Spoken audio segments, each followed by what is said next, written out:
पहला प्यार कब कहाँ कैसे होता है ये कोई नहीं बता सकता। यह अनुभूति नाजुक फूलों की तरह होती है। कोमल पंखुड़ियाँ जैसे जैसे खिलती हैं उसी तरह हृदय कमल पर किसी का एहसास भावना बनकर धड़कनों को बढ़ाता है। इस प्रेम बंधन को अपने निजी जिंदगी पर हावी होने में जरा भी देर नहीं लगती है। वो पवित्र प्यार का नशा इंसान तो क्या प्रकृति के सभी को एक दूसरे के प्रति माया मोह में उलझाकर अपने आगोश में ले लेता है। यह अंतर आत्मा की महागुफा प्रेम के उपज से नए रंग में रंग जाता है। मैंने देखा है एक ऐसे ही प्रेमी को, उसकी हर बात से मैं वाकिफ था।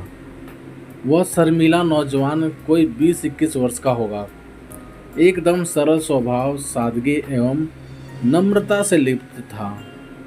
हर वक्त कार्य में मग्न रहता था, लेकिन अचानक ऐसा क्या हुआ, वह सजीला जवां एकाएक बुझा बुझा अस्त व्यस्त दिखने लगा। उस युवक का नाम मधुर था। वह अपनी कॉलेज का होनहार विद्यार्थी था। वह सभी का लाडला था। कॉलेज की लड़कियां मधुर को पसंद करती, लेकिन उसने कभी किसी लड़की से दोस्ती नहीं की।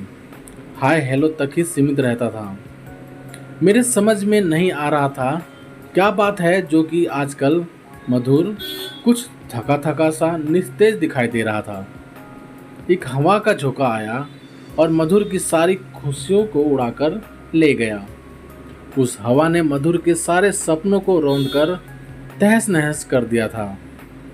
ऐसा कुछ दिल पर घना कोहरा छाया कि वह ना तड़प दिखा सकता था, ना सागर में तैर सकता, ना कोहरे से झंक सकता था।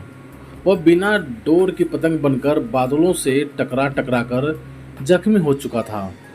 उसके अंतर आत्मा में घनघोर घटाओं ने अपना स्थान बनाया था। वह टूट टूट कर बिखरता जा रहा था। कॉलेज लाइब्रेरी में ज़्यादा से ज़्यादा समय बिताकर वह घर के लिए जा ही रहा था कि किसी लड़की से टक्कर हो गई। जैसे ही उसने मुड़कर देखा, एक लड़की की छवि वहाँ से निकलकर दूर चली गई। वह सन खड़ा देखता ही रह गया, लेकिन एक पल में कोई बहुत ही मोहक भीनी भीनी महक उसके दिल में समा गई। कुछ देर वह उस महक को अपने में भरकर वैसे ही ठहर गया, लेकिन वह कुछ इस तरह की खुशबू थी जिससे मधुर को कुछ देर मंत्रमुग्ध कर दिया था। उस हवा में भरी मधुर खुशबू मधुर की सोचने समझने की क्रिया को शिथिल कर सारी धड़कनों को जकड़ कर रह गई। ऐसा कुछ दिल पर घना कोहरा छाया कि वह तड़प कर रह गया। जब बेहोशी टूटी तो उस खुशबू को ढूंढने लगा। वह तो वहाँ से काफुर हो गई थी। थक हार कर मधुर अपने घर पहुँच गया। वह हर दिन कॉलेज कुछ जल्दी ही चला जाता और निराशा से घिरकर घर लौटता। कई दिन बीत गए। मंजिल दूर होकर भी एक आशा का दिया हमेशा रहता था। और फिर एक दिन उसी महक ने मधुर को जगाया। फिर से वही महक उसके आसपास मंडराने लगी। उस नौयौवन का नाम मयूरी था। वह सुंदरता की मिसाल थी। संगमरमर की तरह श्वेत रंग, खिली खिली मुस्कान, सुनहरे घने बाल, गुलाबी गुलाब की तरह ओठ थे। चांद भी शर्मा जाए उसे देखकर। इतनी खूबसूरत मयूरी पागलों की तरह उस महक को ढूंढ रही थी। उसे जो चाहत थी वो उसका सच्चा प्यार था। खूबसूरती से उसे कोई लेना देना नहीं था। शायद उससे भी मधुर के तड़पण की आवाज़ गई होगी।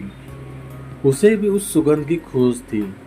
वह कई महीने बाद गांव से लौटी थी और चातक की तरह महक सूंघते हुए उसी लाइब्रेरी में आई थी। जब दोनों का आमना सामना हुआ तो दोनों एक दूसरे के महक में खो गए। उस वक्त एहसास ने नई अंगड़ाई ली। दोनों में कोई अपरिचित नहीं था, जैसे वर्षों से दोनों एक दूसरे को जानते हो। कुछ झिझक थी, वह भी प्यार भरी आंखों में खो गई। मधुर को एक नई जिंदगी मिली। मयूर को भी जैसे अपनी मंजिल मिल गई थी। दोनों के भी दिल में प्रेम का सैलाब उमड़ रहा था। जब यौवन की दहलीज पर पहला प्यार होता है, कितने वादे कस्में खाई जाती हैं। हृदय में कई कई कमल खिलते हैं। वह क्षण किसी सुहावने मौसम की भांति झरझर झरने की तरह मन को प्रेम से ओत-प्रोत कर देती है। सब कुछ नया नया सा लगता है, जिसमें सिर्फ कोमल कमल खिलते हैं।